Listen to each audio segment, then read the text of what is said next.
Selamat siang, saya Ignatius Agung Prasetyo, NPM 211-063-107-0084, PJKR 1C. Sini saya membuat video pembelajaran anatomi dengan materi miologi. Pertama, ada pengertian miologi. Miologi adalah cabang anatomi yang bertanggung jawab untuk mempelajari jaringan otot. Subdivisi utama dari miologi dibedakan menjadi dua, yaitu hewan dan manusia.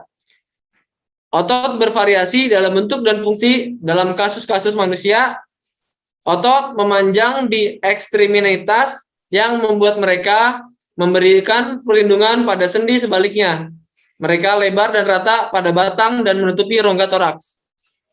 Yang ketiga, tergantung pada fungsinya, itu dapat disebut sebagai otot flexor yang memungkinkan pelenturan atau seperti bicep, atau ekstensor yang memungkinkannya untuk melebar atau seperti tricep. Di antara tujuan lain, semua ini mencerminkan bahwa objek studi miologi cukup luas. Dapat dikatakan bahwa objek ilmu miologi ini mencakup studi tentang fungsi otot, klasifikasi mereka, lokasi titik asal dan penyisipan, kondisi yang mungkin diderita di antara aspek-aspek lainnya. Karakteristik otot ada 4, yaitu kontraktilitas, merupakan kemampuan otot untuk mengadakan perubahan menjadi lebih pendek dari ukuran semula. Serabut otot akan menegang yang dapat melibatkan pemendekan tersebut. Serabut akan terlongasi karena konstruksi pada setiap diameter sel. Yang kedua ada ekstensibilitas, merupakan kemampuan otot untuk berelaksasi atau memanjang dari ukuran semula. Karakteristik ini merupakan kebalikan dari kontraktilitas. Gerak yang timbul merupakan kebalikan dari gerak yang ditimbulkan oleh kontraksi otot yang bersangkutan, yaitu memanjang. Yang ketiga, elastisitas, merupakan kemampuan otot untuk dapat kembali ke bentuk dan ukuran semula setelah berkontraksi atau ekstensi. Pada saat otot kembali ke bentuk dan ukuran semula, otot disebut dalam keadaan relaksasi. Yang keempat, ada eksatibilitas, merupakan kemampuan otot di mana serabut otot akan merespon dengan kuat jika distimulisasi oleh impuls syaraf. Keempat, ada komposisi kimia otot. Protein yang larut dalam air atau larutan garam encer seperti protein sarkoplasma. Protein sarkoplasma terdiri dari enzim-enzim yang berhubungan dengan glikosis senilai 73%, kreatin kinase 9%, dan sisanya berupa mioglobin. Protein yang larut dalam larutan garam pekat seperti protein miofibril, hampir 50% protein miofibril terdapat pada serabut otot. Miofibril mengandung 50-60% miosin dan kira-kira 20% aktin. Protein yang tidak larut dalam larutan garam pekat minimal pada suhu yang rendah, yaitu protein tenunan pengikat dari struktur bentuk lain. Jenis-jenis otot ada 3, yaitu yang pertama, otot lurik, merupakan otot yang terletak pada rangka manusia dan menggerakkan rangka. Otot lurik memiliki bentuk seperti serabut-serabut halus memanjang atau miofibril dan mengandung banyak inti sel. Yang kedua, otot polos merupakan otot yang geraknya dikontrol oleh saraf tak sadar dan tidak terletak pada rangka. Otot polos ini menyusun organ-organ dalam tubuh dengan struktur berbentuk gelondong dan memiliki satu inti sel yang terletak di tengah. Yang ketiga, otot jantung. Otot jantung hanya ditemukan pada dinding jantung. Otot jantung memiliki struktur seperti otot rangka, namun membentuk anyaman karena adanya percabangan. Struktur otot. Yang pertama ada 6. Yang pertama ada tendon. Jaringan ikat fibrosa atau tidak elastik yang tebal dan berwarna putih yang menghubungkan otot rangka dengan tulang. Urat-urat ini berupa serabut-serabut simpai yang putih, berkilap, tidak elastik.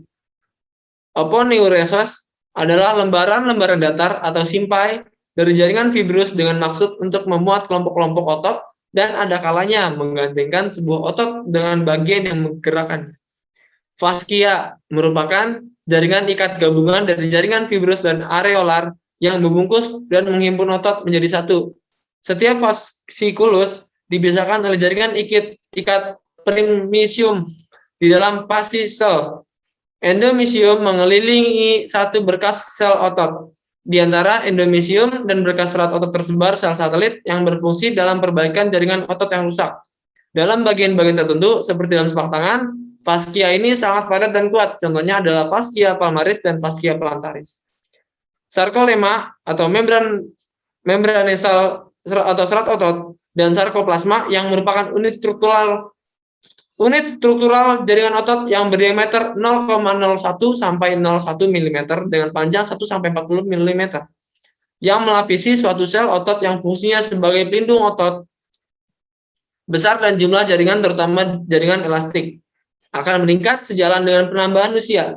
Setiap satu serat otot dilapisi oleh jaringan elastis tipis yang disebut sarkolema. Protoplasma, serangan serat otot yang berisi materi semi cair disebut sarkoplasma. Di dalam matriks serat otot terbenam unit fungsional otot berdiameter 0,001 mm yang disebut myofibril. Myofibril merupakan serat-serat yang terdapat dalam otot. Di bawah mikroskop, myofibril akan tampak seperti pita gelap dan terang yang bersilangan. Pita gelap atau thick filament dibentuk oleh myosin. Pita terang atau thin filament dibentuk oleh aktin, troponin, dan tropopiomin. Myofilament merupakan benang-benang atau filamen halus yang berasal dari myofibril.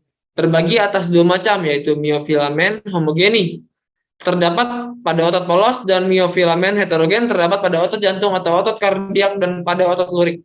Sarkoplasma merupakan cairan sel otot yang fungsinya untuk tempat di mana myofibril dan myofilament berada. Konstruksi otot dipicu oleh sinyal otak.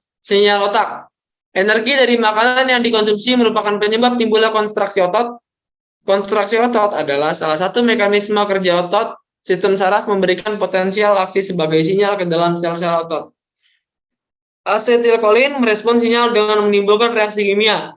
Reaksi ini menghasilkan kalsium dalam otot dan mengaktifkan kerja dari senyawa aktin dan myosin. Kinerja ini yang kemudian menimbulkan pemendikan atau penegangan pada otot. Umumnya 95% sumber energi otot didapatkan dari sumber ini. Neuromuscular junction adalah daerah pertemuan atau sinaps antara membran sel saraf dan membran otot. Di daerah inilah terjadi stimulasi dari bagian saraf ke bagian otot melewati proses yang disebut transmisi sinaptik kimiawi dengan pelepasan asetilkolin. Neuromuscular junction adalah daerah pertemuan atau sinaps antara membran sel saraf dan membran otot. Di daerah inilah terjadi stimulasi dari bagian saraf ke bagian otot melewati proses yang disebut transmisi sinaptik kimiawi dengan pelepasan asetilkolin. Asetilkolin yang dipeaskan dari bagian saraf selanjutnya akan diterima oleh reseptor yang berada di bagian otot, sehingga ikatan antara asetilkolin dengan reseptornya memicu masuknya ion natrium ke dalam sel-sel otot, sehingga terjadi aksi potensial di otot, dan hal inilah yang menginisiasi kontraksi otot. Bagian otot yang berada di daerah neuromuscular junction ini biasa disebut motor end flank. Biologi hewan. Pada hewan, dua tingkat utama organisasi dapat dibedakan, yaitu jadi dua, ada vertebrata dan invertebrata. Pada vertebrata, otot-otot menutupi tulang-tulang kerangka dan memberi mereka kekuatan dan perlindungan. Sebagian besar otot melekat pada tulang melalui tendon. Otot-otot dalam vertebrata dapat memiliki berbagai bentuk dan fungsi dari satu spesies hewan ke spesies lainnya. Sehubungan dengan invertebrata, dua klasifikasi dapat ditetapkan, invertebrata lunak dan invertebrata dengan tubuh yang tertutup kitin. Yang lunak seperti ulat terdiri dari jaringan otot yang tersusun dalam lapisan silindris.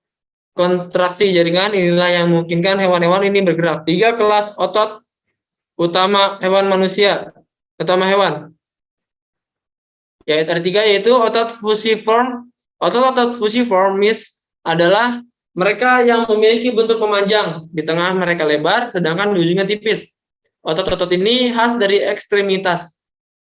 Otot flat, otot rata, lebih luas daripada otot fusiform. Ini adalah yang menutupi area seperti kepala dan bagasi. Otot orbikular berbentuk lingkaran dan berongga. Mereka ditemukan di sekitar mulut, di mata, dan di anus, di antara daerah lainnya. Bagi manusia, pada manusia, berbagai jenis otot dapat dibedakan berdasarkan karakteristik, dimensi, dan fungsinya.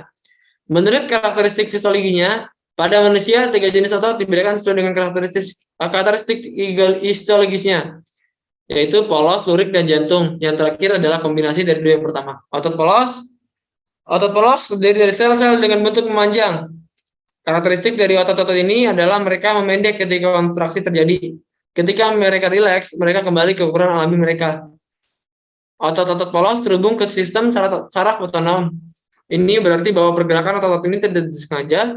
Mereka khas organ berlubang seperti pembuluh darah dan saluran pencernaan. Otot polos juga ditemukan di beberapa area kulit. Otot lurik terdiri dari sel memanjang, bergabung bersama sedemikian rupa sehingga mereka membuat struktur yang disebut serat otot. Jenis jaringan inilah yang menutupi tulang. Tidak seperti apa yang terjadi dengan jaringan otot polos, gerakan otot lurik adalah bagian dari sistem perifer. Ini berarti bahwa mereka dibuat atas kehendak individu. Otot jantung mengambil elemen dari jaringan yang telah disebutkan. Seperti halnya striatum, striatum terdiri dari sel-sel yang disusun menjadi sejenis serat. Namun, gerakan otot jantung bersifat otomatis dan tidak disengaja. Seperti halnya dengan jaringan halus. Jenis otot ini ditemukan di lapisan jantung yang disebut miokardium. Menurut dimensi, otot panjang seperti namanya, jenis otot ini ditandai oleh panjangnya. Mereka adalah yang ditemukan di ekstremitas atas dan bawah. Otot rata ditandai oleh ekstensi karena mereka menutupi area yang luas. Ini ditemukan terutama di bagasi dan perut. Contoh otot pipi adalah trapesius, otot punggung yang membentang dari leher ke tengah punggung, dan otot perut yang terletak di bagian bawah batang. Sesuai fungsinya, otot rotator contohnya adalah otot femoralis persegi yang terletak di bagian atas tulang paha. Ini campur dalam rotasi paha keluar. Fibula anterior juga merupakan otot rotator yang memungkinkan kaki berputar. Otot fiksatif termasuk quadriceps femoris yang melekat pada tibia dan otot stratus mayor yang memungkinkan tulang melikat diperbaiki dan diputar. Otot abduktor, di antara otot-otot abduktor, otot peroneum lateur,